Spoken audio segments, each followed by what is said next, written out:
এখন সকাল 8:25, আমি মোহরকুঞ্জ গেটের সামনে একদম।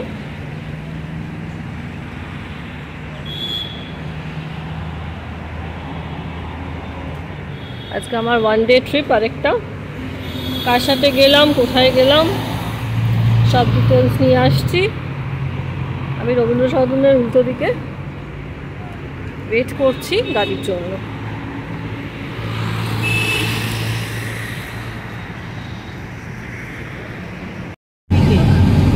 বাসে ওঠার সাথে সাথে দিয়ে দিল ব্রেকফাস্ট প্যাকড অ্যান্ড জলের বোতল।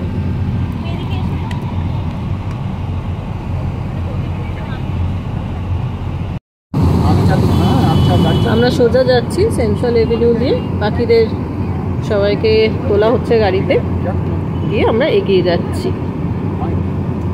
বুদ্ধ মূর্তিটা দেখে খুব ভালো লাগলো, জেনারেলি দেখতে পাওয়া যায় না কলকাতার রাস্তায় এরকম। এক্স্যাক্টলি জানি না কোন জায়গায়, বাট এটা সিআর এভিনিউ ক্রস করে গেছি। আজকে ব্রেকফাস্ট, লুচি, তরকারি, পাস্তা, কচুরি, মিষ্টি। ব্রেকফাস্ট ভালোই ছিল। পানিহাটি পৌঁছে গেছি। রাঘব ভবন মন্দিরের দিকে আমরা যাব। টাইমের কিছু রেস্ট্রিকশনস আছে, ধীরে ধীরে বলছি। সকাল 10টা বাজে আমরা এসে গেলাম সৎসঙ্গ ঠাকুরবাড়ি, TN Banerjee road, Panihati.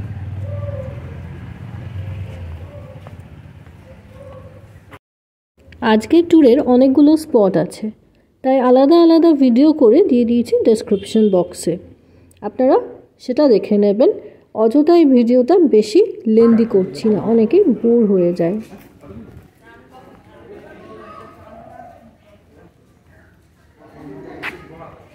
Nice place.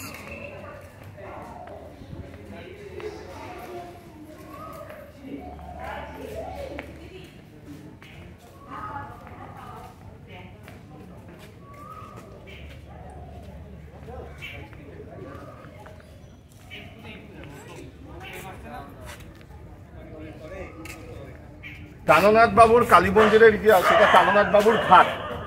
এই ঘাটটা কেন বিখ্যাত একটুখানি সবাই দেখিয়ে দাও। এই ঘাটটা হচ্ছে এই জন্য বিখ্যাত,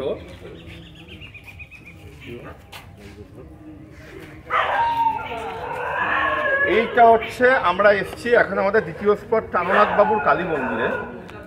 এই ঘাটটার নাম হচ্ছে প্রাণনাথ বাবুর ঘাট। প্রাণনাথ বাবুর ঘাট, প্রাণনাথ বাবুর ঘাট এখানে কেন বিখ্যাত? বিখ্যাত হচ্ছে, আমরা চন্দ্রকেতুগড় বা বেড়াচাপার নাম তো শুনেছি এর আগে, সবাই চন্দ্রকেতুগড়ের নাম শুনেছি। চন্দ্রকেতুগড়, সেখানে আসলে এই মন্দিরের বিগ্রহ পুজো হতো। তো মুসলমান দস্যুরা যখন বা মুসলমান সর্দাররা যখন আক্রমণ করে, তখন হচ্ছে সেখানে চন্দ্রকেতুগড়ের রাজা তিনি যখন মারা যান, ওকে, ওইখানকার রাজা যখন তিনি মারা যান, ওই কালী মন্দিরকে তো তখন ওরা কী করতো, সেই কালী বা সেই বিগ্রহকে তারা সম্মানহানি করার চেষ্টা করতো, যেটা গুজরাটে হয়েছিল আমরা জানি, যেটা এখনও অবধি এই জ্ঞানবাপী মসজিদ নিয়ে যেই লড়াই চলছে। তো সেই রকম এখানেও সেই সমস্যা হতেই পারত। তো তখন কি করলো, ওই মন্দিরের যে সকল ব্রহ্মচারীরা পুজো করতো, ওই রকম একজন ব্রহ্মচারীর নাম ছিল হচ্ছে নসিরাম বাবু। নসিরাম বাবু ছিলেন আরেকজন ব্রহ্মচারী। তো নসিরাম বাবু হচ্ছে তখন সেই বিগ্রহকে রক্ষা করলেন। বিগ্রহকে রক্ষা করে তিনি কি করলেন, বিগ্রহকে এই নসিরাম বাবু ওই ব্রহ্মচারী রক্ষা করলেন, রক্ষা করে উনি নসিরাম বাবুর হাতে দিলেন।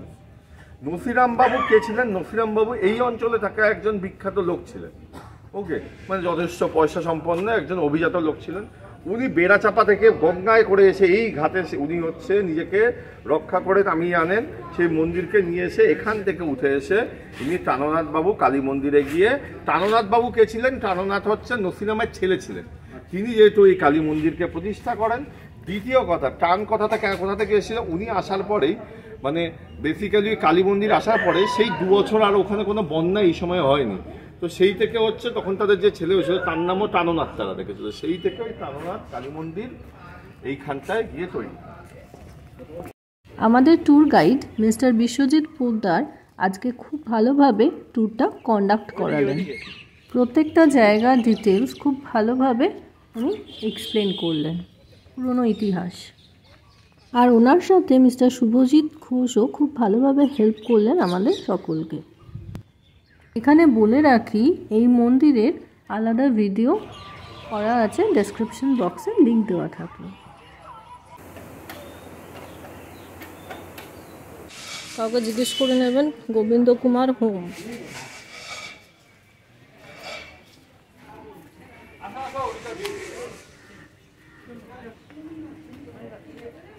আচ্ছা, ও এখানে রবীন্দ্রনাথ ঠাকুর উঠতেন।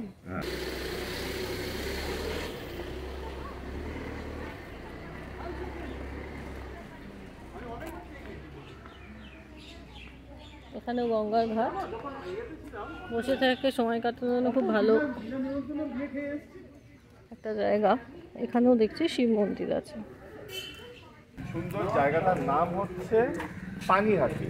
এই পানিহাটির ঐতিহ্যের সাথে অনেক পুরনো ইতিহাস রয়েছে। অনেক পুরনো যে ইতিহাস রয়েছে, সেই ইতিহাস প্রথম আমরা একটা কি দেখছি, এখানে একটা নীলকুঠি রয়েছে, একটা বিশাল বড় একটা নীলকুঠি রয়েছে। একটা নীলকুঠি মানে আপনারা বুঝতেই পাচ্ছেন যে কতটা প্রাচীনকালের কথা আমরা এখানে দেখতে পাচ্ছি। দিদি এইদিকে আসো, কতটা প্রাচীন। এখানে একটা নীলকুঠি অবধি রয়েছে। একটা নীলকুঠি মানে প্রায় 300 থেকে 400 বছরের ইতিহাস এখানে তার সাথে লুকিয়ে রয়েছে। তার মানে কতটা প্রাচীন জনপদে আমরা দাঁড়িয়ে রয়েছি। আমরা এমন একটা জনপদে দাঁড়িয়ে আছি যেখানে 400 বছর আগেও ঠিক এইরকমই এত লোকই থাকতো, এরকমই এখানে চলাফেরা করতো। আমরা সেই জায়গায় দাঁড়িয়ে আছি। এই নীলকুঠিটা দেখে আমরা তারপরে নীলকুঠিটা যে আমরা দেখব, নীলকুঠির পরের যে ইতিহাসটা রয়েছে, আমরা কলকাতার ইতিহাস বলতে যাকে চিনি, কলকাতার ইতিহাস, এটা হচ্ছে কলকাতার ইতিহাসের তৈরি হচ্ছে রানী রাসমণির হাতে। রানী রাসমণির হাতে তো কলকাতার ইতিহাস তৈরি। সেই রানী রাসমণিরই আরেকটা জায়গায় আমরা তারপরে যাবো। এখন সবাই নীলকুঠি আগে দেখে নিই। আমরা এবারে যেই জায়গাটা এসে দাঁড়িয়ে রয়েছি, পানিহাটি বা উত্তর 24 পরগনার ইতিহাসের অন্যতম পীঠস্থান এই জায়গাটা। কিভাবে করে পীঠস্থান? রানী রাসমণির গ্রেট গ্র্যান্ডসন গোপাল কৃষ্ণ দাস, তার ওয়াইফ গিরিবালা দাসী, উনি ওই পার থেকে চলে আসলেন এই পারে। এসে উনি এখানে একটি মন্দির তৈরি করলেন এবং ওনার থাকারও জায়গা। এই জায়গাটাকে গিরিবালা ঠাকুরবাড়ি বলা হয়। এই গিরিবালা ঠাকুরবাড়িতে অনেক বিখ্যাত লোকেদের পা পড়েছে। গিরিবালা দাসী নাম ওনার হয়েছিল। উনি যেহেতু ভোলাগিরি শরণাপন্ন হয়েছিলেন। এইরকম সুন্দর কাজে আপনি কোথাও দেখতে পারবেন না।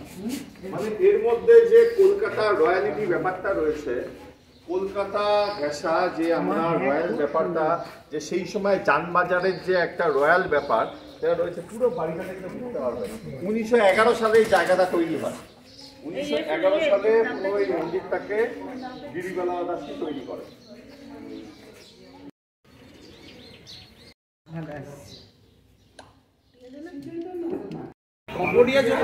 এখন চা ব্রেক এখানে।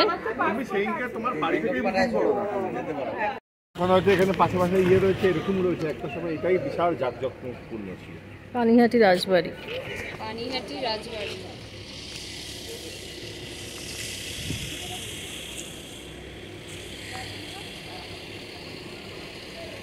এটা রাসমঞ্চ, ধ্বংসস্তূপ হয়ে যাচ্ছে। এই যে এটা বৈষ্ণব যুগের সাউথ পয়েন্ট। আচ্ছা,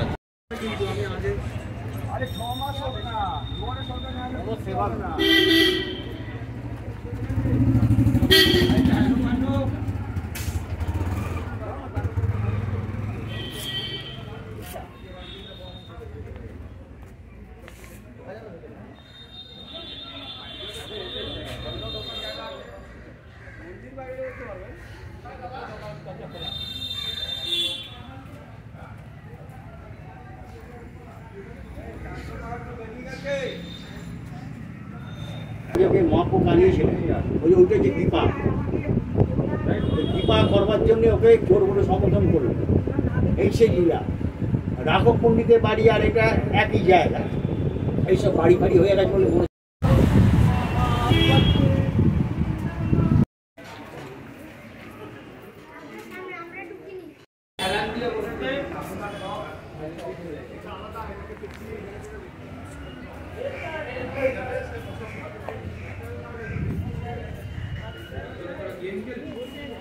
মানে এমনি বসেছিল না, তো পুরীর ওপর বসি বদমাসের।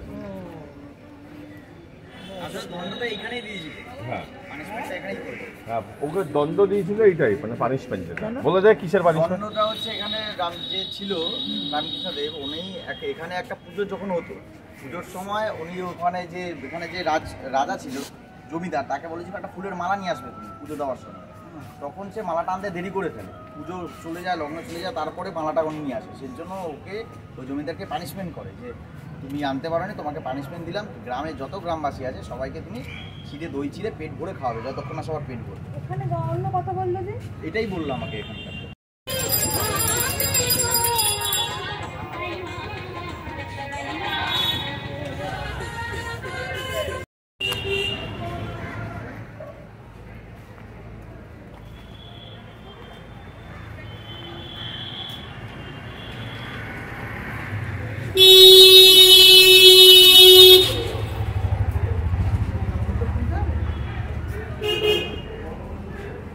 রনি সেনের ঠাকুরবাড়ি ও শ্রীরামকৃষ্ণ।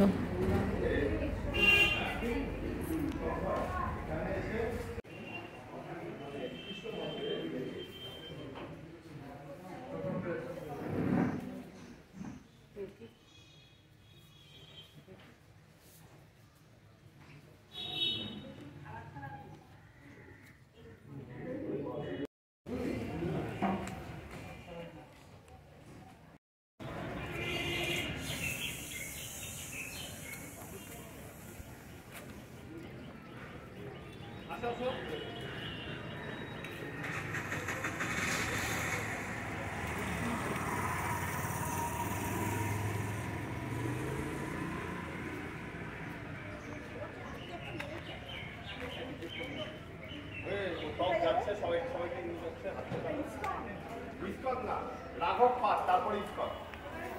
রাঘব পাতে, রাঘব বোয়ালের রাঘব।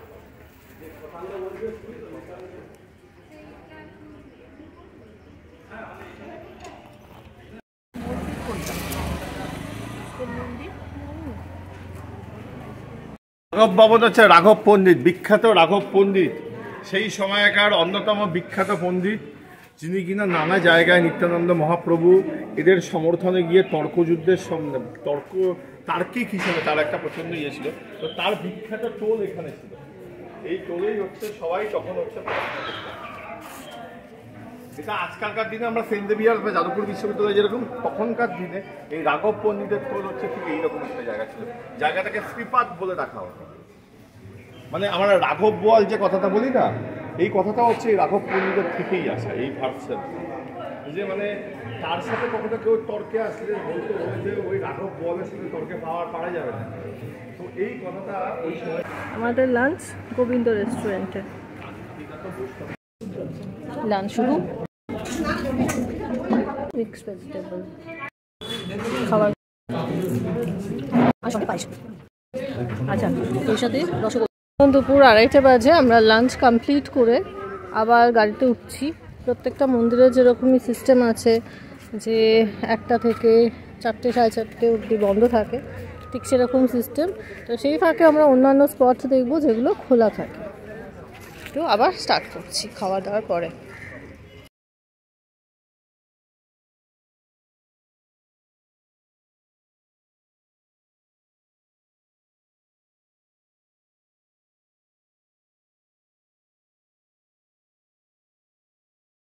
विपासना मेडिटेशन सेंटर ধম্মগঙ্গা বলে লেখা আছে। আমরা এখন ভিতরে যাচ্ছি। এখন প্রায় 3টে বাজে।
আমরা এখন সাই বাবার মন্দিরে আছি। এখন টাইম হচ্ছে 3:20। এখানে খানিকক্ষণ থাকতে হবে, কারণ 4টের আগে বাকি মন্দির খুলবে না। সব সাই বাবার মন্দিরের জায়গাগুলোই বেশ শান্তিপূর্ণ হয় এবং অনেকটা স্পেস নিয়ে এটা হয়।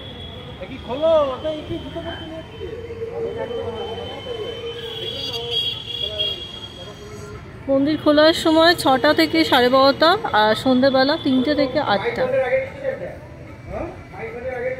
রবিবার ও বৃহস্পতিবার যে কোনো অনুষ্ঠানে সকাল 6টা থেকে রাত 9টা পর্যন্ত খোলা থাকবে।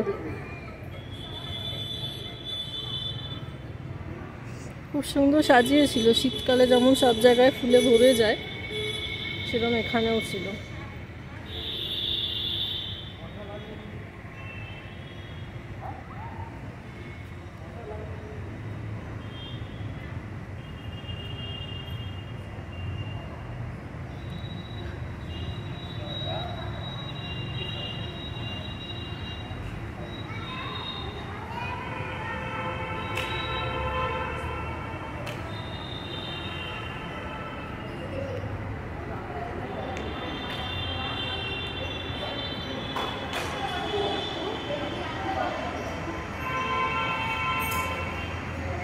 ডেকোরেশন দেখেছেন, সবই ভীষণ এক্সপেন্সিভ হয় এখানে।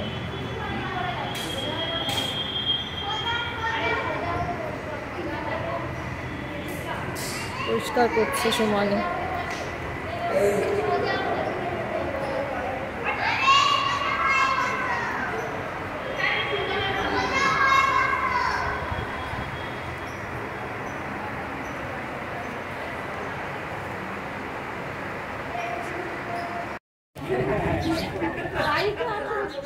রাধা শ্যাম সুন্দর জিউ ঠাকুর বাড়ি, বহু পুরনো মন্দির। এটা খড়দহ, যে খড়দা আমরা বলি, খড়দহ বা খড়দা, এর একটা কিন্তু ঐতিহ্য বলতে পারেন। কত পুরনো বাড়ি বুঝতে পারছেন এগুলো। শ্রী শ্রী রাধার মদন মোহন ঠাকুরজিউ এই বাটি, খড়দহ, সন 1292 সাল, তারিখ 19 ফাল্গুন। ভিতরে ছবি তোলা বারণ, তাই বাইরে থেকেই ছবি তুলছি। খুব সুন্দর মন্দির, ওদের অবশ্যই একবার পারলে আসবেন। এটা মন্দিরের পিছন দিক।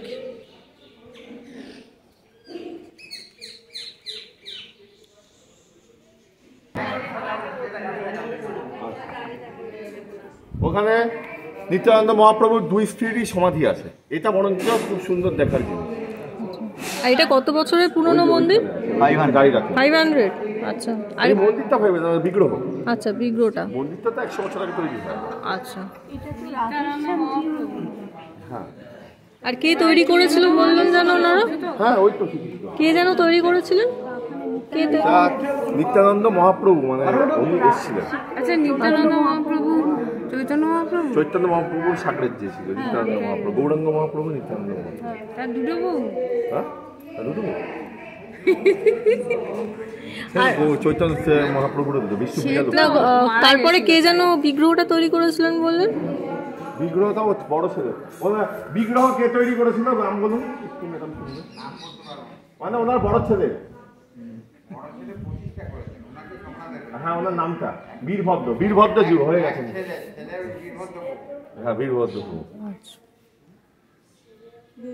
বীরভদ্র প্রভু সাজানো না, সবকিছু জিউ দেখে প্রতিষ্ঠা করছে।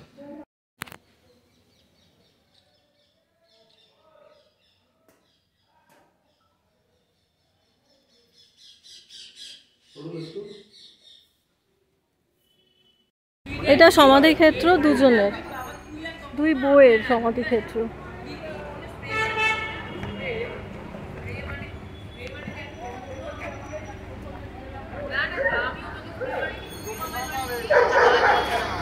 এবার আমরা যাচ্ছি আগরপাড়া, আজকে আমাদের লাস্ট স্পট।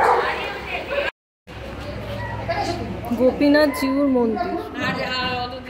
এটা কত বছরের পুরনো? 500 বছর পুরনো। মানে ওইটার আগে কি শ্যামসুন্দর মন্দিরের আগে? স্বামী এটা কে তৈরি করেছিলেন? এটা আমাদের দাদু যারা ছিলেন, কি নাম? ক্ষিতীশমোহন গোস্বামী। ক্ষিতীশমোহন গোস্বামী। আচ্ছা, কোথায় মানে ওনার বাস এখানে? আমাদের এখানে আচ্ছা আচ্ছা এখানে যত বাড়ি আমাদের সব আদিবাসী। আচ্ছা আচ্ছা। আছে কি এটা সকাল থেকেই দেখছি, এটা কি আছে সব থেকে বেরিয়ে পড়েছে। শ্রী শ্রী আনন্দময়ী আশ্রম, আগরপাড়া। মা আনন্দময়ী আশ্রমের ডিটেল ভিডিও দেওয়া থাকলো আমাদের ডেসক্রিপশন বক্সে, ওটা ফলো করবেন। এখন 5টা বেজে গেছে।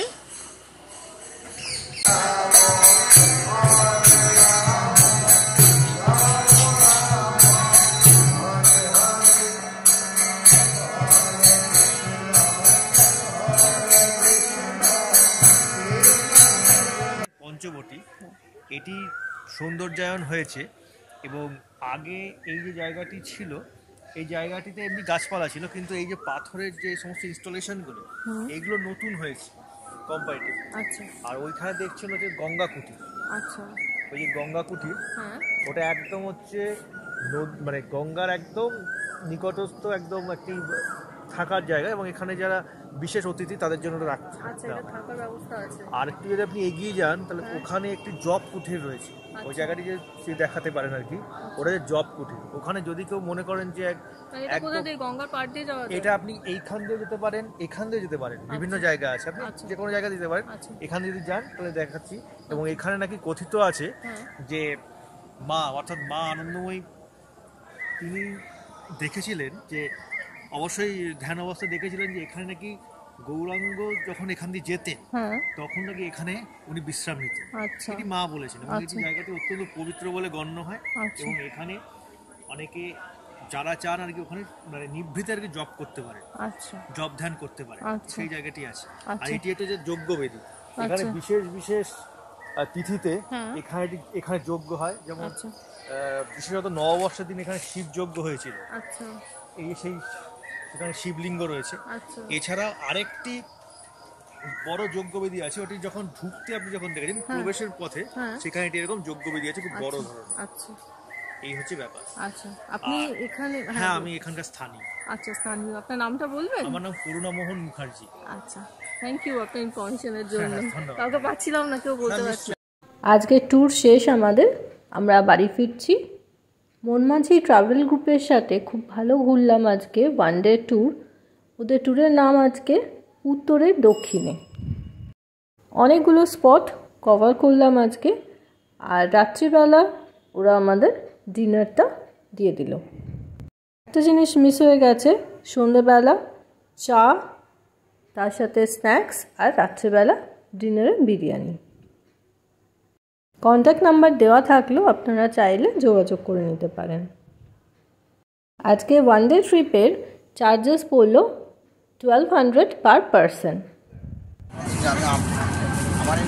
আচ্ছা, রাতের ডিনার ওদের তরফ থেকে চিকেন বিরিয়ানি।